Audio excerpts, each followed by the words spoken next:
Maturana, soy la directora del Museo Histórico Arqueológico de Quillota y bueno, comentarles que como parte de las actividades de la red de museos de la región de Valparaíso, con el objetivo de compartir experiencias y conocimientos relacionados con el quehacer museológico y compartirlo a la comunidad, hemos realizado varios ciclos de charlas y hoy corresponde a una charla bien particular denominado Inclusión en Museos, análisis discursivo en torno a la relación entre animales humanos y no humanos en exhibiciones. Esta ponencia tiene como fin generar una discusión sobre la relación de jerarquía entre animales humanos y no humanos que están siendo representados en museos y a qué fenómenos medioambientales y sociales puede estar vinculada. Al mismo tiempo, busca generar una reflexión sobre cómo son llevados los temas de inclusión en los museos, casi siempre desde un foco antropocentrista. Sugiero apagar los micrófonos, por favor, de algunos participantes para que no tengamos interrupciones de ruidos ambientales. Gracias. Bueno, y quien expone en esta ocasión es Pamela Maldonado. Bienvenida, Pamela. Gracias por compartir esta experiencia. Pamela Maldonado es diseñadora industrial de la Pontificia Universidad Católica de Valparaíso, Master of Art in Museum Studies, University College of London, diplomada en museografía de la Universidad Alberto Hurtado y diplomada en iluminación de la Pontificia Universidad Católica. Se ha desempeñado principalmente en el área de la museografía en instituciones del Valle de la Concagua desde el año 2012. Actualmente se desenvuelve en el área de vinculación con el medio para la carrera de Tecnología Médica de la Universidad de Valparaíso, Campus San Felipe, como profesional a cargo de la renovación museográfica de la exposición permanente del Centro Cultural y Museo Pedro Aguirre Cerda de Calle Larga, y como parte además de la administración del Museo Arqueológico de los Andes. Ha trabajado en proyectos de conservación patrimonial en Putaendo y en proyectos privados de museografía, donde se incluye el diseño gráfico del libro Los Arcaicos del Rutal, del autor Carlos Coro, director del Museo Arqueológico de los Andes. En el extranjero participó en proyectos en el Instituto de Arqueología de Londres, el Museo Grande de Zoología y en el Museo de Historia Natural de Londres. Así que doy la bienvenida a Pamela y le doy paso. Pamela, puedes partir con tu presentación. Hola, gracias. Voy a compartir pantalla ahora. No sé. Ahí sí. ¿Están viendo? Ay, no lo veo. Sí, se ve bien. Sí, ya, gracias. Sí, se ve bien. Bueno, ya mi nombre es Pamela, como dijo la otra Pame. Soy diseñadora industrial y llevo casi toda mi vida profesional trabajando en museos. Entonces esta expo, que se llama Inclusión en Museos, Análisis Discursivo en torno a la relación entre animales humanos y no humanos en exhibición, tiene como fin generar una discusión sobre las relaciones de jerarquía que hay entre animales humanos y no humanos en los museos. Y también a qué fenómenos medioambientales y sociales pueden estar vinculados. De antemano, están llevando por teléfono. De antemano les comento que esta es una presentación reflexiva, por ningún momento quiero hacer como que estoy imponiendo una verdad o un punto de vista ni nada, solamente es mostrarle una mirada de las cosas distinta y que no es muy común. Y eso. La estructura de esta presentación es la siguiente: partiré hablando sobre la presencia de los animales en los museos en nuestra sociedad, luego de la inclusión en museos, luego seguiré con la importancia del trabajar la inclusión de los animales no humanos en museos, fijándome en 2 puntos, uno que es la construcción de una sociedad más justa, y otro viendo que puede contribuir también a la construcción de futuros ecológicamente sustentables. Luego les presentaré los resultados de una investigación que hice de una exhibición que se llama Vida en la Oscuridad, donde me pregunté sobre el tipo de representación que estaban teniendo los animales y los agrupé en 3 tipos de prácticas, que es la de la otredad, la de la homogenización y de la cosificación, que son 3 prácticas que están asociadas a la subyugación y a la explotación de ciertos grupos. Y luego hablaré de la conclusión y los comentarios finales. Entonces, para partir, ¿están viendo cómo pasan las imágenes, cierto? Sí. ¿Sí? Ya, gracias. Ya, voy a partir con esta imagen, que es la que estaba en el afiche. Corresponde a la Galería de Antropología del Horniman Museum. Y en esta quiero que se enfoquen un poco y piensen, por ejemplo, si yo les pregunto, ¿dónde están los animales en esta foto? Lo más probable es que un grupo de ustedes me digan que están aquí donde está este pajarito y esta foca. Entonces, para quienes piensan de esa manera, yo les quiero recordar que los humanos también somos animales. Entonces, es súper importante al momento de pensar en animales, acordarnos que nosotros también somos animales y por lo tanto, todos los objetos que están acá son de origen animal. Luego, por ejemplo, si yo les digo, separen de esta imagen en dos grupos, las cosas que están asociadas a animales y las cosas que están asociadas a los animales humanos, lo más probable es que nuevamente se haga un grupo y que me digan que todos estos objetos que están acá y con este traje sean los de origen humano y los de origen animal sean estos dos individuos que están acá. Entonces, ante esa respuesta, yo quiero que también reflexionen en cada uno de los objetos y traten de encontrar los vínculos que tienen con los animales no humanos. Por ejemplo, esta red de pesca, aunque tejida por humanos, no sería nada si no fuera por la interacción que hay con los peces. Por ejemplo, este arco que está acá, no sería el mismo arco si ese tensor no estuviera hecho, lo más probable, de un tendón de animal. Este traje, hecho de piel y cuero, tampoco sería lo mismo si no existiera una foca, una ballena o un caribú del cual sacaron esa piel. Entonces es súper importante siempre en nuestros museos, aunque no relacionados con la historia natural, veamos que casi todos los objetos que están alrededor nuestro están vinculados a animales no humanos. Y es súper importante no invisibilizar esto, porque los animales están en todos lados y nuestras vidas se entrecruzan en múltiples espacios. Por ejemplo, en nuestras casas, casi todos compartimos la vida con animales de compañía, quienes forman parte esencial de nuestro círculo social. De hecho, no es menor que durante este periodo de pandemia la adopción de mascotas haya aumentado harto. También en granjas industriales, al menos en Estados Unidos, 10 billones de animales terrestres son convertidos en nuestros alimentos al año. Es lo mismo en las granjas de cuero, donde los animales son convertidos en nuestros zapatos. Pasa también en laboratorios, donde 20 millones de animales en Estados Unidos al año son usados para convertirlos en nuestros remedios, en nuestras cremas, etcétera, usados en la experimentación de esas cosas. O sea, nosotros, ni un remedio que nosotros tomamos no ha sido probado en animales antes. También en el trabajo nos acompañan desde siempre, siendo muy esencial y muy importante el rol de los perros como nuestros primeros compañeros de casa. También de los grandes rumiantes, vacas y caballos, con quienes se hizo el transporte de personas, de carga de materiales, el arado, las guerras y las conquistas. Y aquí destaco que, por ejemplo, la conquista de América no hubiera sido la misma si no hubiera sido gracias a los caballos y a los perros. Hoy en día estos animales desarrollan importantes labores terapéuticas, son policías, trabajan en los rescates, por lo cual siguen trabajando con nosotros. También los animales son parte de nuestra entretención, teniendo una presencia importante en zoológicos, en parques acuáticos, en circos, en deportes, en programas de televisión, en películas y en literatura. Aquí quiero destacar, por ejemplo, a la domesticación de las gallinas y de los pollos, que nosotros lo asociamos al tiro a comida. Sin embargo, hay teorías que dicen que su domesticación se dio gracias a al uso de estos animales en las peleas de gallos.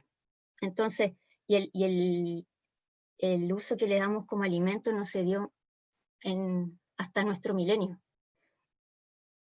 1300 por ahí. Entonces los animales también existen en lo salvaje, algunos están súper lejanos, en las montañas, en la selva, y nunca los veremos, y otros los encontramos todos los días en nuestros jardines. También los animales existen en mitos, leyendas y el folclore, siendo incorporados en todas las prácticas, cosmogonías, simbolismo en las religiones de todas las sociedades. Los animales también son concebidos como símbolos culturales y son usados como metáforas lingüísticas. No es menor, por ejemplo, que cada lenguaje tenga expresiones animales para referirse a las personas, prácticas y creencias. Entonces, la influencia de estos animales es tal que existen como espejos que permiten reflejar el pensamiento humano. Nos permiten pensar, hablar y clasificarnos a nosotros mismos y a los otros.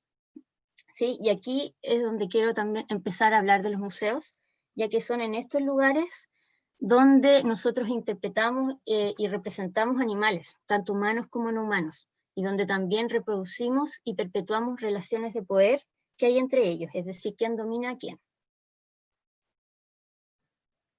Entonces, los museos. Los museos son instrumentales al momento de moldear las visiones que tenemos del mundo, de la cultura, de la diferencia cultural, de la ciencia, de las relaciones que tenemos con la naturaleza, etc. Ya que son lugares donde los supuestos, valores y relaciones normativas son expresados, legitimados y perpetuados.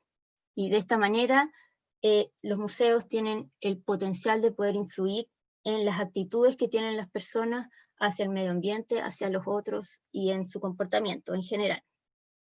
Entonces, en este contexto teórico, los museos podrían tener un rol súper importante en lo que es la creación de nuevos conocimientos y marcos cognitivos que permitieran el desarrollo de nuevas maneras de entender el mundo.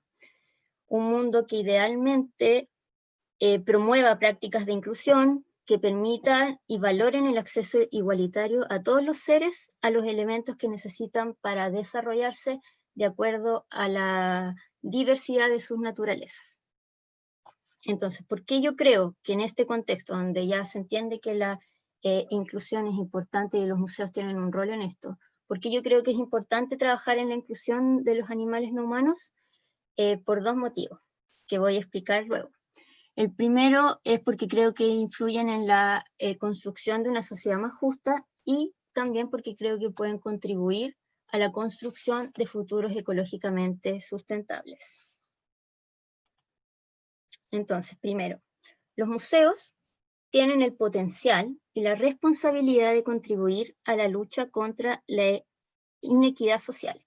Entonces, como dice ahí, trabajar en la inclusión de no humanos también contribuiría a combatir la inequidad entre los humanos. Y esto no lo digo yo, está como en varios libros. Entonces, ¿qué pasa aquí? ¿Por qué pasa esto? Porque la desigualdad es interseccional, es decir, los sistemas de explotación se encuentran vinculados entre sí, operan entre sí e incluso se refuerzan entre sí. Entonces, por ejemplo, al estar el racismo vinculado al sexismo, una mujer afrodescendiente puede tener desventajas tanto por ser mujer como por ser afrodescendiente. Lo mismo pasa con la superioridad. Quien tiene superioridad en base a clasismo, por ejemplo, va a extender su superioridad en base al racismo. Y así, y esto también podría incluir a los animales también, y las maneras, ya que las maneras en que los animales se construyen socialmente está relacionada a la manera en que se perpetúan las jerarquías entre las personas. Del mismo modo, el sufrimiento, por ejemplo, y la explotación de humanos está vinculado al sufrimiento y la explotación de los animales no humanos. Ejemplo, lo que ocurre en mataderos. En mataderos no es sorpresa para nadie de que animales no humanos, ejemplo vacas, son maltratadas, golpeadas y asesinadas.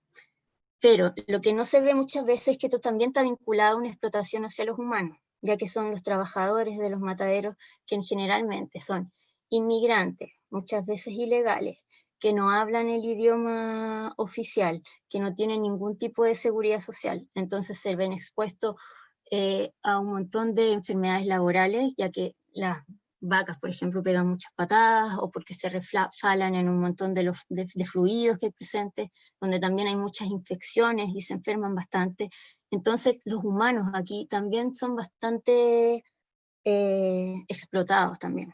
Pasa lo mismo, por ejemplo, aquí la imagen que tengo aquí, con humanos y animales, cuando los europeos llegaron a África y esclavizaron a millones de personas, también esclavizaron a millones de animales, y se los llevaron para, como trofeos, como regalo a los reyes, etc.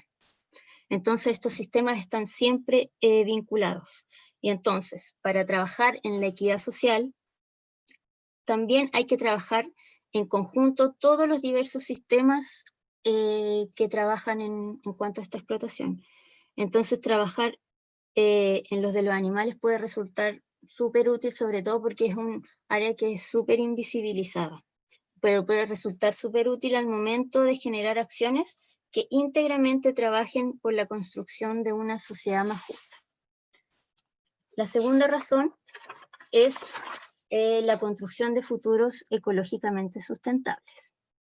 Entonces, los museos pueden promocionar maneras de pensar en que nos permitan enfrentar de mejor manera la crisis ambiental que estamos viviendo, lo cual debería ser base para todos los museos, ya que la crisis social nos va a afectar a todos, a todas nuestras comunidades en algún momento. ¿Cómo nosotros los museos podríamos tocar este tema?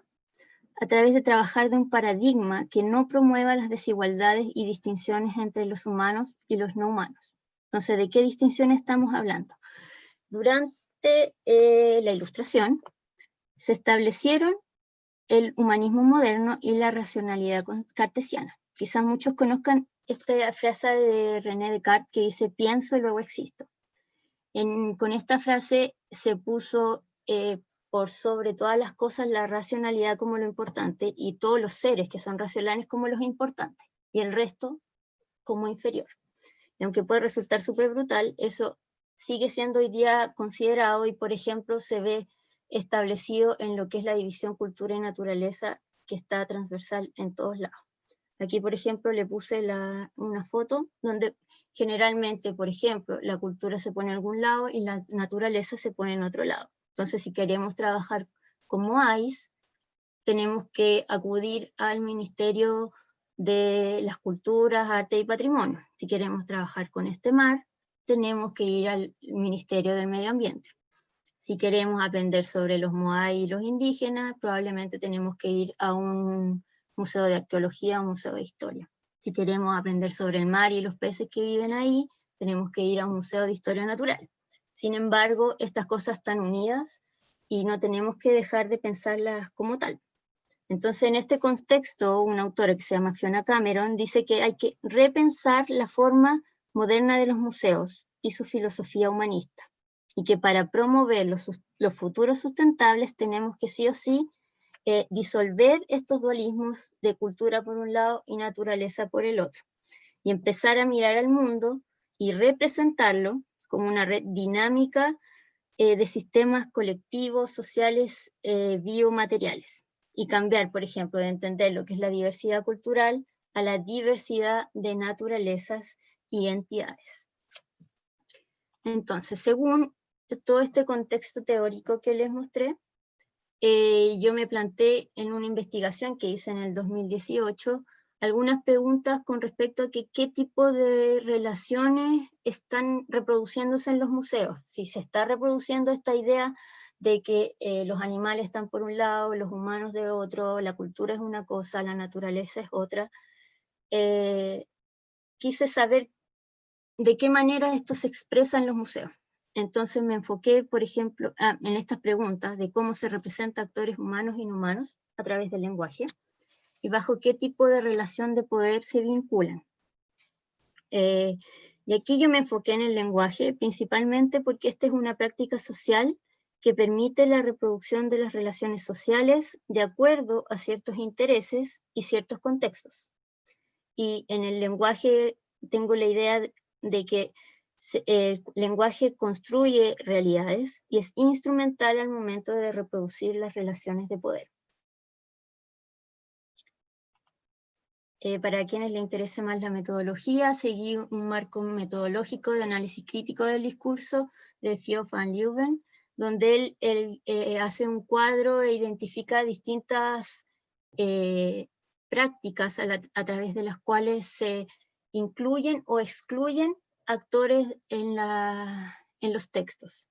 Y esto es muy utilizado, por ejemplo, el estudio de migración, del feminismo, sexismo, etc. Pero ahora yo lo apliqué a animales. Los resultados los voy a presentar en 3 grupos. Uno para mostrar cómo se da la práctica de la otredad y de la construcción del otro, luego de la esencialización, que es la homogenización, y luego a través de la cosificación. ¿Por qué en torno a estos 3 procesos?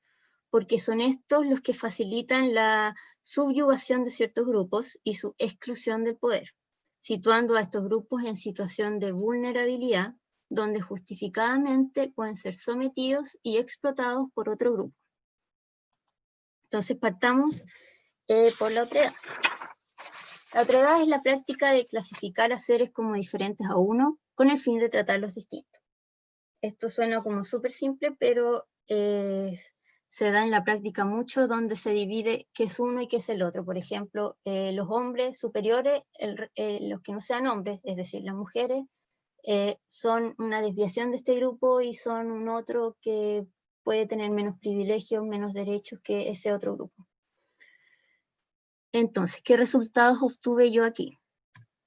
Observé, luego le mostraré los ejemplos, pero observé cómo en general los humanos reciben un trato discursivo totalmente distinto al de los no humanos, existiendo siempre una división en la manera en cómo se trata al humano y al no humano.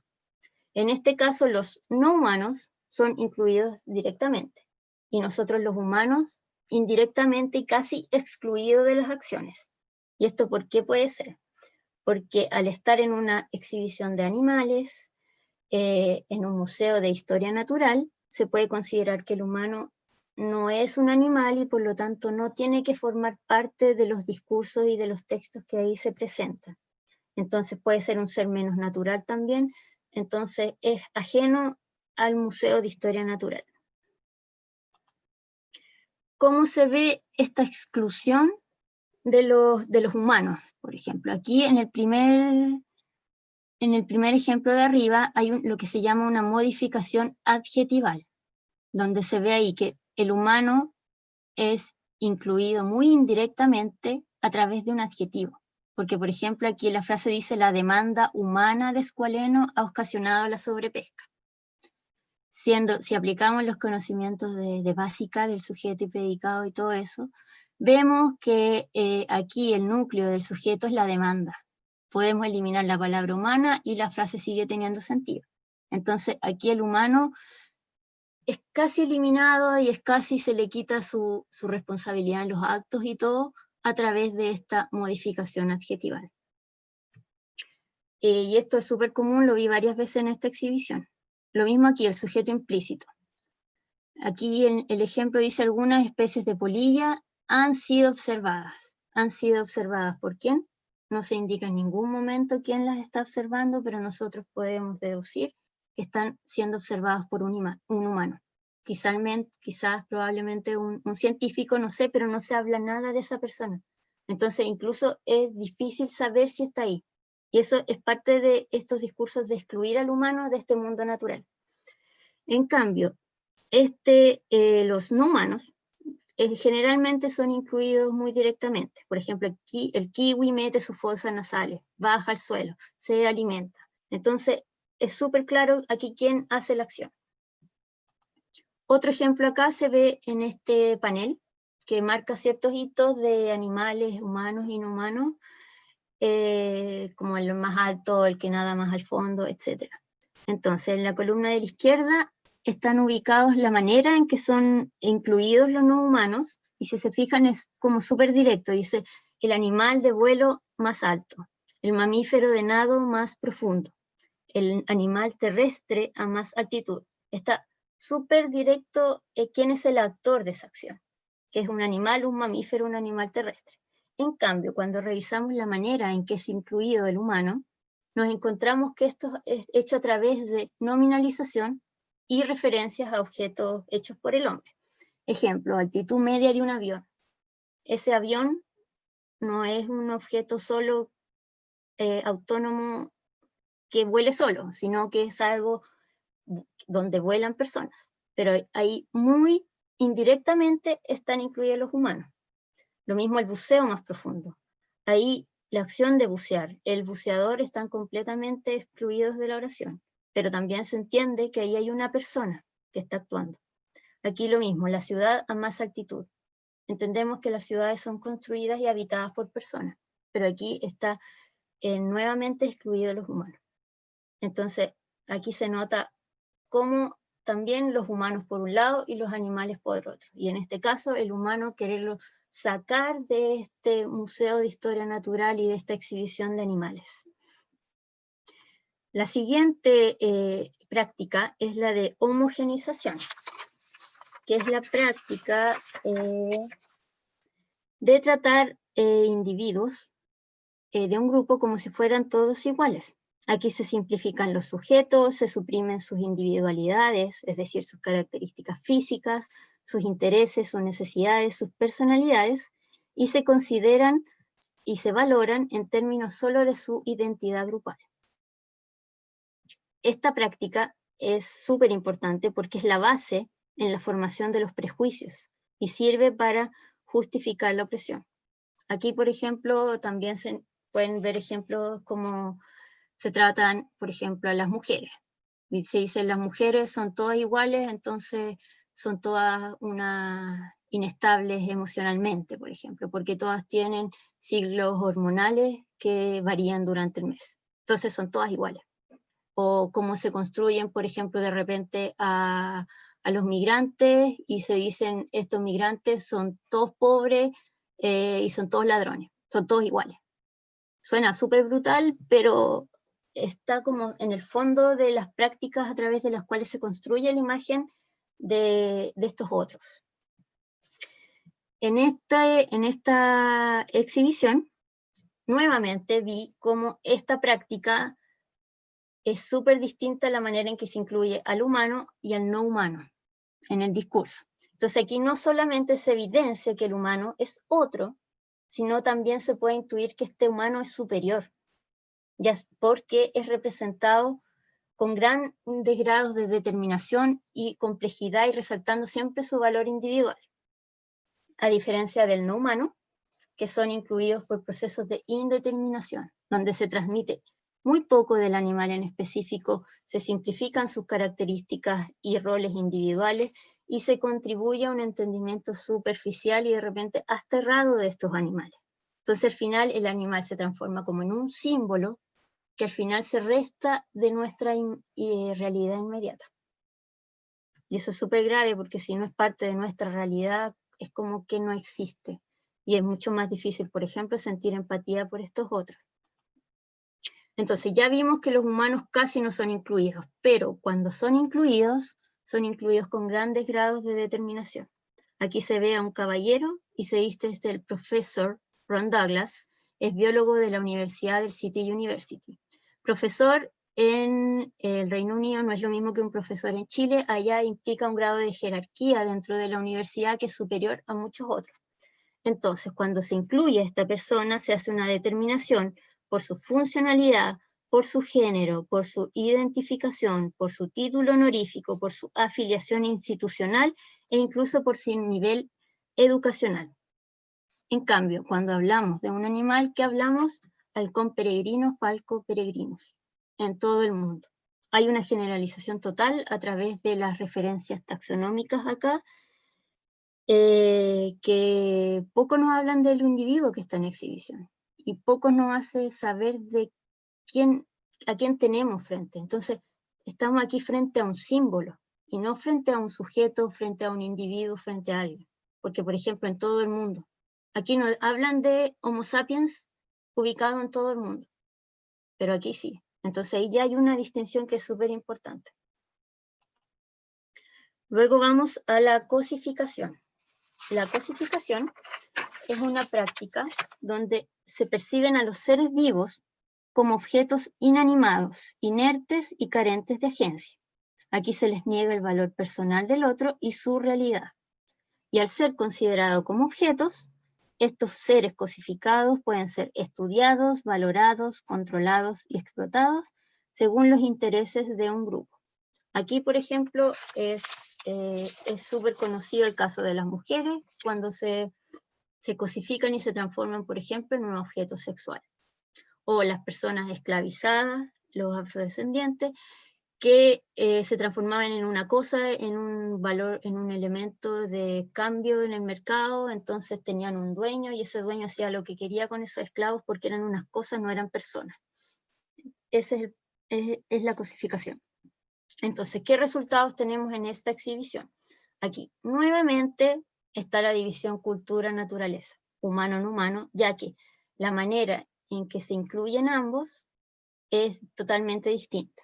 Porque, por ejemplo, en el caso de los no humanos, no se observa ninguna práctica importante que uno puede decir el humano ha sido cosificado en esta exhibición. Pero, sin embargo, los no humanos son cosificados a través de múltiples procesos. Por ejemplo, el de abstracción, somatización y pérdida de agencia, que son los que voy a explicar ahora. Aquí, si se fijan en este cuadro que está a la derecha, habla de las muestras. Los científicos bajan a filmar los animales y a recolectar muestras y explorar los lugares desconocidos. Esas muestras, ¿qué son? Son animales. Sin embargo, por el valor científico que le dan, estos han pasado por un proceso de abstracción y solamente son valorados en cuanto a esa cualidad y a ese valor que le da el humano. Y son representados en base a eso. Luego está la cosificación por somatización. Esta es súper común. Entonces aquí los animales no son representados como actores directos, ya que la agencia recae en partes de su cuerpo. Esto es súper importante porque lleva al segundo plano la autonomía de estos animales y el control que tienen sobre sus acciones, al mismo tiempo que se muestran como objetos desfragmentados y descontextualizados, que no tienen por qué ser entendidos como un ser en sí. El ejemplo aquí, por ejemplo, tenemos estas orejas súper sensibles que captan las vibraciones y movimientos de las larvas, los ojos grandes que le ayudan a ver en la oscuridad. Entonces aquí se le resta el mérito a este animal de poder él escuchar, de poder él mirar en la oscuridad, sino que se mecaniza un poco y se le resta su importancia y se dice, no, son las orejas las capaces de escuchar, son los ojos los que les ayudan a ver, no es el animal en sí, y al mismo tiempo que yo puedo entenderlo por parte. Entonces esto es súper común en esta exhibición y lo encontré un montón de veces. Luego va la cosificación por pérdida de agencia. Aquí la agencia es súper importante para ver quién es el dominante y quién es el pasivo. Entonces, aquí apliqué un análisis de transitividad, donde cada acción se relaciona a cierto proceso dependiendo de los verbos que se ocupan. Entonces, aquí en general, los humanos y los no humanos por separado son súper activos en sus acciones. Entonces, por ejemplo, el científico revisa las profundidades del mar. El animal come su comida, etc. Entonces, están directamente vinculados y son ellos los actores. Sin embargo, cuando en una misma oración ponemos a un actor que es animal humano y otro animal no humano, pasa que el no humano pasa a ser el pasivo automáticamente. Y lo vemos aquí en esta primera oración donde dicen el camarón descubierto recientemente fue recolectado de las profundidades. Entonces aquí vemos a un actor humano que está excluido, pero que sabemos que está, que es el que descubre al animal. Entonces, esto pasa a ser un proceso mental donde el animal pasa a ser un fenómeno de observación, donde el humano es el que hace la acción y el otro simplemente un fenómeno que puede ser observado. Aquí fue recolectado. Esto es un proceso material donde el animal pasa de ser el actor que realiza la acción a ser el objeto sobre el cual se realiza la acción. Este proceso nuevamente denota un entendimiento de lo no humano como un ser inerte, falto de intencionalidad, y se acentúa así el distanciamiento que hay entre los seres humanos y los no humanos, y se valida el entendimiento de estos animales como un objeto. Entonces, para cerrar esta parte de la investigación, se evidencia que los procesos sociosemánticos a través de los cuales se incluyen animales humanos y no humanos difieren entre sí, y se muestran varios ejemplos de la presencia de la idea de que los humanos son distintos a los no humanos e incluso superiores. Entonces, se perciben como un otro distante, como seres iguales entre sí sin individualidades ni rasgos propios, al mismo tiempo que experimentan la cosificación, representándose como cosas descritas y valoradas de acuerdo a los intereses humanos. Entonces, ¿por qué creo yo que es súper importante identificar la presencia de estas prácticas en las exhibiciones? Porque estas prácticas facilitan la subyugación de estos grupos y cómo se excluyen de las decisiones y del poder. Y esto se contribuye a la justificación de la opresión que sufren y a su ubicación en posiciones sociales vulnerables. Este tipo de representación poco ayuda a la equidad entre los individuos de este grupo y a que nosotros nos sintamos cercanos y podamos sentir empatía entre nosotros. Por el contrario, contribuyen a la reproducción de ideas que se basan en que la cultura es una cosa y la naturaleza es otra, y que el humano es el ser supremo. Y para cerrar, el objetivo entonces de esta presentación está ligado a generar conciencia sobre las relaciones de jerarquía que inconscientemente estamos reproduciendo en nuestros museos, e invitarles a prestar atención a la manera en que incluimos a los no humanos, y tratar de evitar las reproducciones que inciten a percibirlos como seres ajenos, lejanos a nosotros e inferiores. Esta vez yo analicé el lenguaje, pero hay muchas maneras a través de las cuales estas ideas se pueden reproducir. Entonces hay que estar súper atentos a nuestras acciones y a nuestras prácticas cotidianas. Entonces, para finalizar, reitero la idea central de esta presentación, que es que si como museos queremos ser instrumentales en la construcción de una sociedad justa y de futuros ecológicamente sustentables, tenemos que trabajar en la inclusión de los no humanos, ya sean estos animales, plantas, ríos no humanos, ya que todos formamos parte de una red continua. Y hay que recordar que crisis ambiental es crisis social, y donde la extinción, por ejemplo, de un insecto es la extinción del ser humano, porque estamos todos vinculados y no podemos dejar de pensar que somos seres totalmente distintos. Eso. Ahí les dejo un poco de referencias, por si quieren saber más.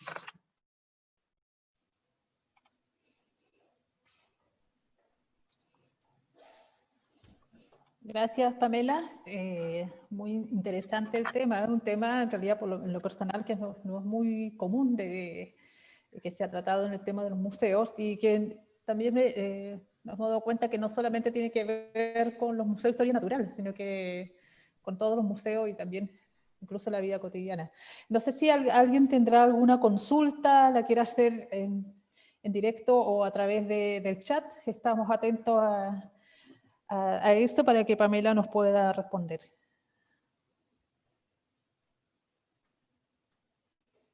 ¿Ahí Roxana está pidiendo la palabra? A ver.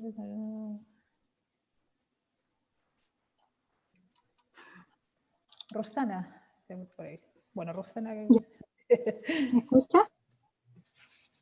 Sí. Sí. Hola. Bueno, yo, ya saben, mi nombre es Roxana Torres. Soy directora subrogante del Museo de Historia Natural de Concepción. Así que agradezco la presentación, Pamela, me pareció súper interesante. Y es bien compleja la forma, digamos, de abordarlo. Ver todos esos detalles me pareció que no, nos ponen una exigencia muy alta. Yo, por ejemplo, nosotros hemos empezado a incluir en la medida, digamos, de nuestras posibilidades, de nuestras acciones,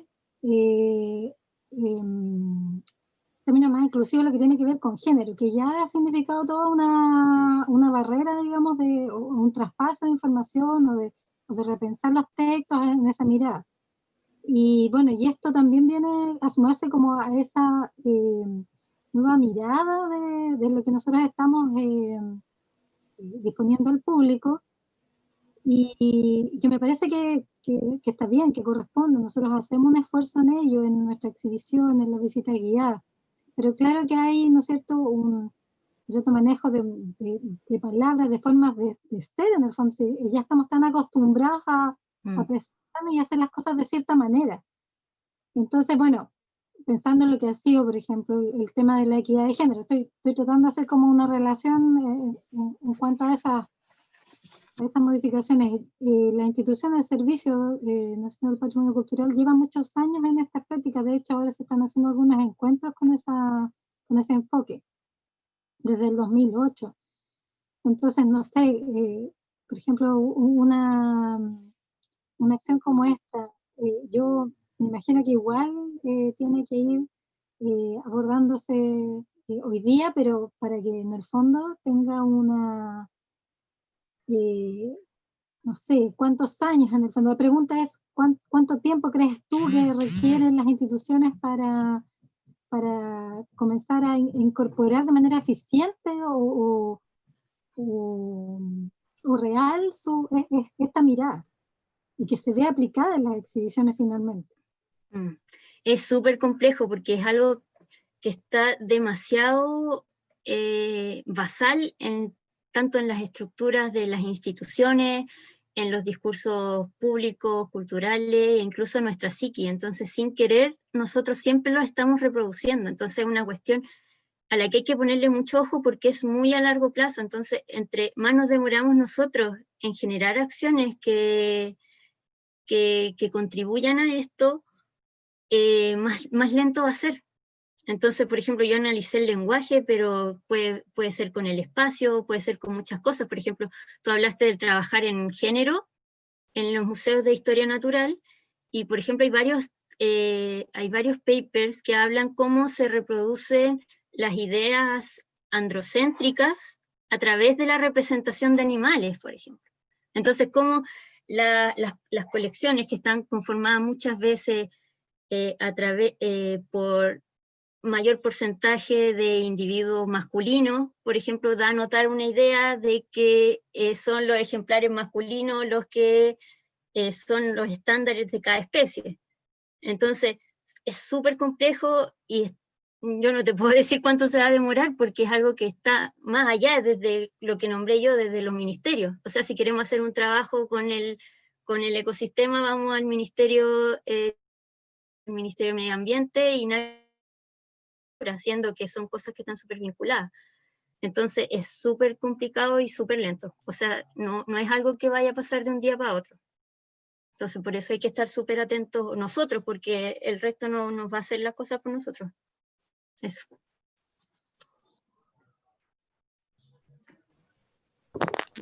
¿Puedo hacer una consulta?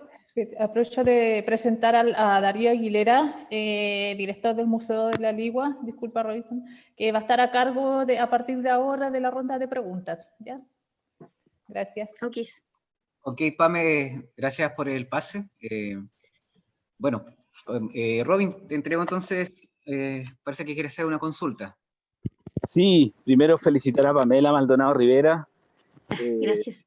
Fue impresionante los estudios que tiene y qué bueno que lo esté aplicando acá en esta charla y poder como guiando un poco en estos temas que son relativamente nuevos. Claro, el tema de la relación con los animales es súper interesante lo que planteaba, sobre todo como un desafío para los museos de historia natural que trabajan con estos especímenes que en un momento sin duda fueron útiles para guiar a la gente, a los niños que no tenían, por ejemplo, acceso a internet, eran una buena alternativa justamente como para enseñar este tipo de diversidad. Lo interesante también que quiero destacar es una cita que a lo mejor después me puedo contactar contigo con respecto a esa separación que tiene justamente, que yo creo que ahí está el problema de la naturaleza y el hombre, ¿ya? Y por ahí quiero como conducir un poco la pregunta, porque desde la perspectiva intercultural, los animales justamente tienen un alma en la cual ellos, por lo mismo, cuando van a hasta cortar un poquito una ramita de boldo o cuando van a tomarle la vida a un animalito, hacen una rogativa. Y dentro de esa perspectiva quería consultarte, porque por ejemplo mucha gastronomía desde la perspectiva intercultural es salvaje a los ojos occidentales, sobre todo en estas nuevas propuestas que tú estás dando, por ejemplo el ñachi, o elementos gastronómicos que hay un grado de crueldad, creo yo, en eso. ¿Cómo conciliamos estos dos mundos? Este mundo de la nueva visión que tiene la humanidad con respecto a los animales y estas tradiciones ancestrales conectadas a la interculturalidad de nuestros pueblos. Eso más o menos, Pamela. Yo encuentro de repente que estas como prácticas que pueden ser como más crueles, de repente igual tienen de por sí un vínculo súper fuerte con el animal. Por ejemplo, cuando tú tienes una persona que ha criado esos animales durante años, que los ha alimentado, que ha visto todos sus procesos y en algún momento, por ejemplo, tiene que comérselo, pasa por un proceso porque hay una empatía ahí, que es una empatía que, por ejemplo, nosotros no tenemos porque para nosotros una vaca es un pedazo de carne que compramos en una bandeja en un supermercado. En cambio, estas personas y todas estas tradiciones tienen de por sí un vínculo súper importante, algo parecido que pasaba, por ejemplo, con los cazadores recolectores, donde es tal el vínculo que al final esa persona agradece de otra manera a ese animal y lo entiende. Entonces, no sé si sea más cruel, porque al final la crueldad igual está en las prácticas actuales, solamente que no las vemos, están súper invisibilizadas. Entonces, no sé cómo responder de otra manera esa pregunta. No sé si te la respondí un poco. Pero creo que está en valorar a ese animal, que por mucho que lo vamos a comer, tenemos que entender que nuestra vida, por ejemplo, depende de ellos al comerlo. Y tenemos que agradecer por eso. No Sí, sé. y no, en realidad obviamente esto no tiene respuesta y es lo que tú mismo planteas, elevar a la discusión justamente estos temas. Yo entiendo que desde la perspectiva de los pueblos originarios, lo que tú mismo comentabas, existe un respeto tal que podemos encontrar trozos de guanaco en las tumbas, entonces eso habla de otra relación, no tan industrial, sino que una relación de igualdad prácticamente. Eso. Exactamente. Quiero mis felicitaciones, súper bueno la discusión que planteaste, Pamela. Gracias. Gracias, Robinson. Pame, quería ¿Sí? hacerte unas consultas respecto de si has visto o analizado esto acá en los museos acá en Chile, o hay algún tipo de línea de investigación que se está avanzando acá, o tu enfoque se orientó a los museos de historia natural, o si hay otros ámbitos en el cual se ha ido abordando estos postulados, esta mirada que tú que nos presentaste en esta presentación. Mira, el estudio que hice fue más que nada parte de mi tesis de magíster.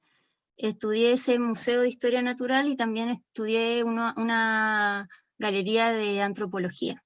Y en verdad las conclusiones en ambas fueron las mismas. Entonces no se basa en que si es un museo de historia natural o un museo de antropología. Quise estudiar las dos partes y estudié dos exhibiciones que eran súper recientes, las dos del 2018. Entonces también se ve, por lo menos en esos países, de que aunque quieran estar a la vanguardia, aunque quieran usar, aunque tengan muchos recursos monetarios, tienen grandes equipos que hacen las exhibiciones, que hacen los textos y todo, yo creo que tienen un discurso de sustentabilidad, sin embargo ahí se caen. Pero aquí en Chile, por ejemplo, no me he dedicado a revisar las exhibiciones. Ok. Mira, ahí en el chat, estoy revisando el chat del grupo, hay una interesante reflexión que nos hace Cristian Torres, ya no sé si él quiere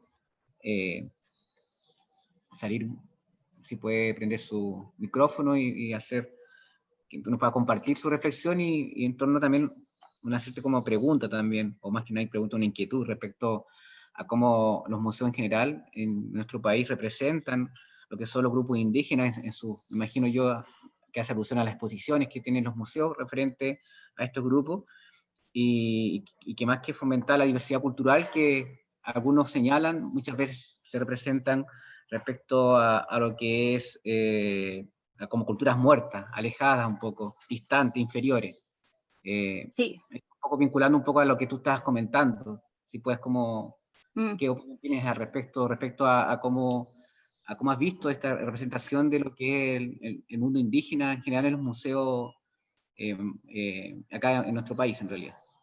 Sí, mira, con respecto a eso, yo igual tengo quizás puede ser un poco controversial lo que voy a decir, pero no sé si se fijan, pero los indígenas son casi los únicos humanos que están presentes en los museos de historia natural. Entonces, ¿por qué se da eso? Si vamos a la base de la teoría que yo estaba hablando, es porque estos humanos de repente hasta se consideran un poco menos humanos de lo que somos nosotros. Se consideran más naturales y menos artificiales, quizás menos viciados, qué sé yo, pero nuevamente está esa división de decir, ok, el humano es acá, pero el indígena está como un poco en una zona intermedia, donde no lo podemos considerar tan humano, sino que lo consideramos un poco hasta más animal. Esa lectura hago yo de repente del por qué siempre nos encontramos con indígenas en museos de historia natural, y no nos encontramos, por ejemplo, con la historia de Diego de Almagro, siendo que eran contemporáneos, por ejemplo. Entonces, por ese lado, también hay una reflexión. No sé si eso responde un poco a tu pregunta. Sí, mira, también tenemos a Claudio Ponce Herrera, si puedes... Sí, hola, ¿cómo están? Si nos puedes Hola, Pame. Hola, Claudio. compartir No, Dale, Claudio, te escuchamos. ya, dale. Muchas gracias primero que todo, Pamela, y a ustedes por la instancia. Me hace mucho ruido lo que plantea Pamela, y yo creo que tiene que ver con los paradigmas que seguimos moviéndonos con paradigmas que están obsoletos, anquilosados, que hay que revisarlos, y tenemos que nosotros dar el puntapié inicial para empezar a establecer estos cambios, estos modelos nuevos. De hecho, haciendo un poco de un enlace con la psicología comunitaria, hay una teoría que está pegando muy fuerte, que es de Bronfenbrenner, que es una teoría de modelo ecológico, en donde se considera a todo y al medio ambiente y a todos los seres incluidos dentro de esta asociación como simbiótica, por ponerlo de una forma, ¿ya? Y él considera de que obviamente que a nivel individual, a nivel de microsistema en donde nosotros nos desenvolvemos, a nivel de mesosistema que tiene que ver con las casas, las escuelas y esto, a nivel de exosistema también que tiene que ver con a niveles gubernamentales y esto, macrosistemas y cronosistemas a nivel completo, que nosotros como seres humanos debemos considerar que no estamos solos, de que debemos cuidar el medio ambiente, de que debemos cuidar a todos los seres humanos y no humanos, porque de no hacerlo estamos condenados a la extinción. Entonces, me hace mucho sentido lo que plantea Pamela, en que debiéramos plantearnos en los museos las vistas como iguales, como teniendo ese espacio, no mirándolo todavía con esos paradigmas antiguos que son teorías que ya están son importantes, pero desde me da la impresión de que están obsoletas, por ejemplo, con la teoría de la evolución de las especies de Darwin, que todavía es muy mencionada, y Galton también, Francis Galton, de la inteligencia de las especies y los seres humanos por sobre los animales, en cierta forma. Y ahí me hace mucho ruido. Entonces tenemos que cambiar el paradigma. Esa es mi impresión. Y agradecer eso. Gracias, Claudio. Muchas gracias, sí, Claudio. Verdad, hay desde varias disciplinas se está empezando a trabajar esto de que tiene que verse todo como un global. Por ejemplo, desde la salud se habla del One Health, donde, por ejemplo, la enfermedad de una especie animal puede implicar la enfermedad también del humano. Entonces, para trabajar en la salud del humano también hay que trabajar en la salud de los animales. Entonces, ya desde varias disciplinas están apoyando este tipo de visiones. no solo en la psicología, como decía Claudio. Pamela, tú rápidamente, perdón. Sí, dígame. Es que tú mostraste una lámina al final con varios autores a manera de recomendación. No alcancé a notar ni uno. Ah, y las pongo ahora. Por favor, si pudiera, o mencionarlos como para poder tomar nota, porque igual es interesante, son textos que, no sé, de que nosotros somos un museo de historia natural. Sí. En todo caso, estamos grabando la presentación y la vamos a subir para que se suscriban al canal de YouTube que tiene la red de museos de la región de Valparaíso, ya para que y ustedes mismos puedan ayudarnos a compartir un poco este tipo de actividades que realiza la red, en realidad, para que pueda masificarse un poco. ¿Alguien levantó la mano? ¿Josefa, parece? Sí, Josefa, que tengo acá. Hola, sí, Josefa. por acá Josefa, me presento, soy colega de Roxana igual, del Museo de Historia Natural de Concepción.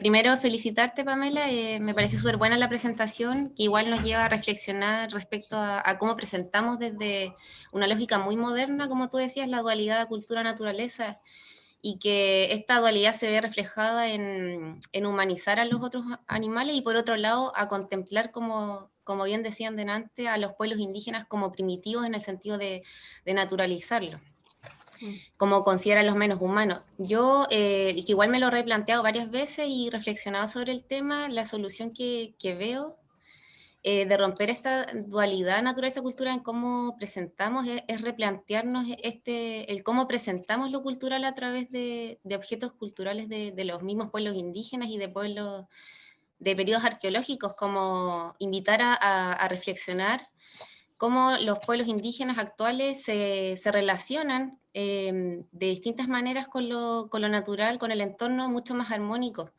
y que en el fondo son otros saberes que nos invitan a repensar nuestra relación con la naturaleza. Verlo así, yo encuentro que es un cambio igual de paradigma para invitar a la reflexión en vez de presentarlos como, ya, aquí están estos objetos y ellos, como pueden ver, están más relacionados con la naturaleza y listo.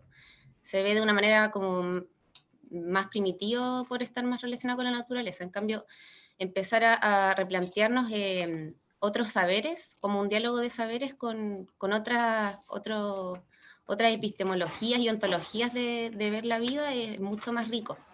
Y el lado de los animales, igual, pues comenzar a replantear nuestro discurso de cómo los presentamos, si es que son un medio para saber más sobre ellos o queremos presentarlos como animales con igual de derechos que inviten a verlos con mayor respeto. Y esto mismo de verlo globalmente en la teoría multidisciplinar, tanto de las ciencias sociales como biológicas, se está viendo desde varios campos de estudio, pues desde la ética biocultural, la ecología política también, y en general desde las teorías que están saliendo ahora desde el constructivismo, que rompe esta dualidad que tú mencionabas, pues, de la naturaleza-cultura. Y más que una pregunta, era en verdad una reflexión que quería compartir. Gracias. Muchas gracias, Josefa. ¿Alguien más quiere hacer alguna consulta, un comentario? Para que puedan abrir su micrófono o bien levantar la manito.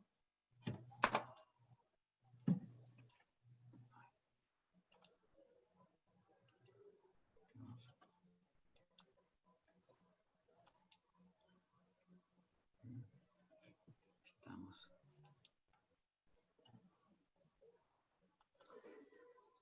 Pame, ¿quieres agregar algo más? Espérate. A ver si hay.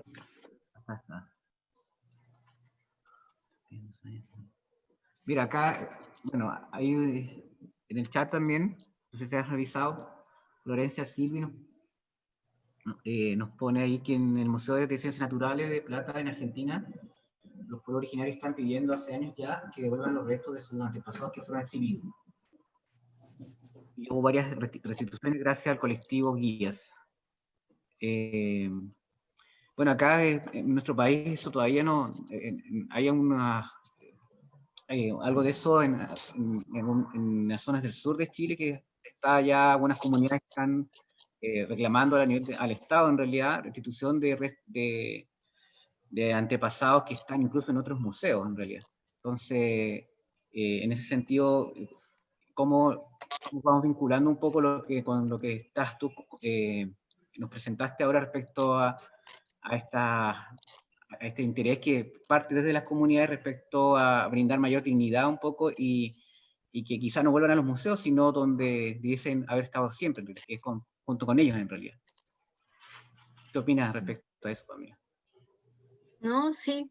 O sea, yo encuentro que todo esto está vinculado, porque al final son todos sistemas como de opresión y de explotación que se ven reflejados en este quehacer de los museos, que es como muy antiguo, muy tradicional, pero que hoy día se ven cuestionados. Entonces, al final, velar por los derechos de los animales es velar por los derechos de los indígenas y por los derechos de las mujeres y por los derechos de todos. Entonces, si queremos hacer un museo más inclusivo, también va a ser más, vamos a querer descolonizarlos y todo eso. O sea, yo creo que está todo vinculado. Eso. Ok. No sé si eso responde la pregunta. Sí, comparto con tu opinión respecto, evidente que hay mucho todavía camino por recorrer en este de descolonizar un poco las narrativas en los museos, porque hay tantas prácticas que se ha ido acumulando en que en el fondo uno va naturalizando ciertas conductas que en el fondo tienden a inferiorizar un poco a ciertas comunidades, personas, animales y en general que uno aprecian y se aprecian en todos los museos, como bien hace mención, independiente del tipo de colecciones que aborden en realidad. Incluso uno ve también la atención en el tamaño de los textos, en el uso de colores, en la forma en donde están dispuestos en las vitrinas, en la ubicación, en cómo se resaltan. Entonces hay todo un lenguaje detrás que evidentemente yo creo que en este tiempo más aún, considerando que en las últimas décadas, claro, hay varios museos, especialmente museos locales, que están generando procesos de cómo se llama, quizá de reformar un poco o reformular sus muestras permanentes, en realidad. Entonces, interesante lo que nos hacía mención tú, y lo que está pasando en general acá en el ecosistema de los museos en Chile en general, que hay que poner mucha atención, que ya, lo interesante es que hay ¿cómo se llama? Hay información al respecto como para comenzar ya a hacer esos cambios, que urgen en realidad, yo creo que. Y por eso, en lo personal, quedo muy contento y agradecido por esta presentación, me gustó harto, así que espero que lo puedan compartir los que estuvieron acá cuando podamos subirlo a este canal que les comentaba, para que puedan, gente interesada en esto, puedan informarse respecto a estas nuevas miradas que van apareciendo, que son inspiradoras, en realidad, que me quedo con ese tema y que queda harto camino todavía, o sea, en el fondo uno va aprendiendo cosas nuevas, y de repente uno no pone atención y que es evidente que van construyendo realidades, y eso es lo que hay que tener mucho ojo, más aún cuando nosotros somos quienes estamos desde dentro de los museos generando esos relatos, o sea, tenemos una doble responsabilidad de poner mayor ojo todavía, mayor atención respecto a cómo van construyendo nuestros mensajes en nuestros discursos museológicos en general. Y que yo creo que todos estamos apostando a eso, o sea, que sea mucho más inclusivo, que sean... que en el fondo que dignifiquen a las narrativas que se están construyendo, y en el fondo tenemos una responsabilidad importante de que para poder que eso se vaya realizando de buena manera, que es el momento ya. Sí, como tú dices, los museos son súper importantes, de repente no nos damos cuenta, pero por ejemplo somos una de las pocas instituciones creíbles que hay. Entonces, lo que nosotros digamos, aunque no queramos, va a ser tomado súper en serio por nuestros espectadores y poca gente lo va a cuestionar. Entonces tenemos que ser súper cuidadosos, porque de repente nos creen más que a los científicos, nos creen más que a los ministerios, nos creen más que a mucha otra gente. Entonces tenemos una gran responsabilidad desde los museos.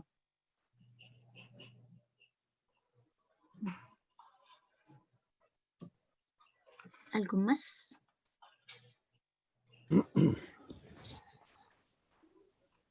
Es difícil hacer los discursos, digamos, museológicos sin agredir a alguien y que,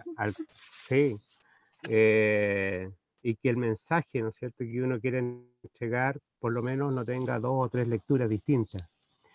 Yo creo que eso es bastante complejo, ¿ya? Hoy en día, ¿ya?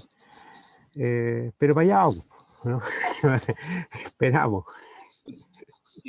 Carlos, yo también creo que es importante eso como hacer esos ejercicios de tensionar incluso nuestras propias exposiciones, en realidad. Yo creo que es sano el tema de cómo uno a la larga, claro, son que duran un tiempo, pero es importante siempre hacer ese ejercicio, al menos quienes están adentro, trabajando dentro del equipo de museos, poder tener el ejercicio de ir tensionando las propias como propuestas que uno va realizando, porque muchas veces se construye en un momento histórico bien específico, pero a medida que va pasando el tiempo, quizá uno va diciendo, hoy debería haberlo hecho de esta forma, debería haber tenido más atención en esto, y hay que estar abierto a eso, porque lamentablemente quizá uno puede caer muchas veces lo que caemos en los museos es como, además como bien decía Pame, o sea, quizás de los pocos espacios donde realmente el conocimiento, al menos socialmente, está muy, muy validado todavía. O sea, a pesar de todo, de la crisis que podemos vivir como institución como tal, pero la comunidad en sí valora mucho y casi como una única verdad la que los museos ofrecen en realidad. Y por eso digo que es una mayor responsabilidad nuestra de cómo vamos haciendo ejercicio de ir tensionando un poco nuestras propias exposiciones.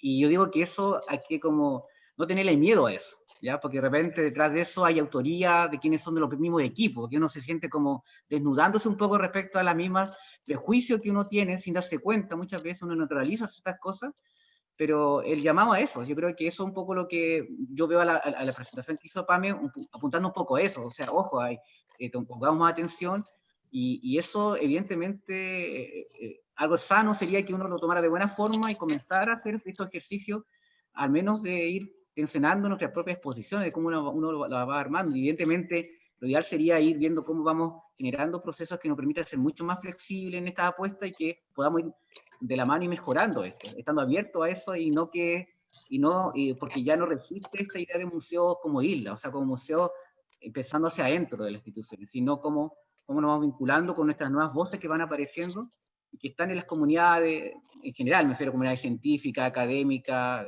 las comunidades sociales y en general, que uno que tiene que estar mucho, y ahí yo creo que el desafío de mucho es eso, o sea, cómo poner atención a eso y estar en alerta como para poder generar un poco trabajo que realmente permita hacer ese tipo de cambio, y por eso es importante, creo yo, cuando uno, por ejemplo, diseña o planea una muestra o un proyecto museográfico que tiene una calidad pensando en una muestra permanente, uno tiene que estar como dando cabida un poco a eso, como ir, y se también viendo a modo de marcha blanca y cómo vamos en que va avanzando, cómo vamos mejorando ese aspecto, para que no quede como muchas veces hacía una muestra y de ahí quedaba 10, 15 años y ya nadie más la atencionaba o quedaba ahí como una brevedad absoluta por un tiempo prolongado en realidad. Así que eso, a modo de reflexión final, no sé si alguien quiere aportar algún comentario, pregunta.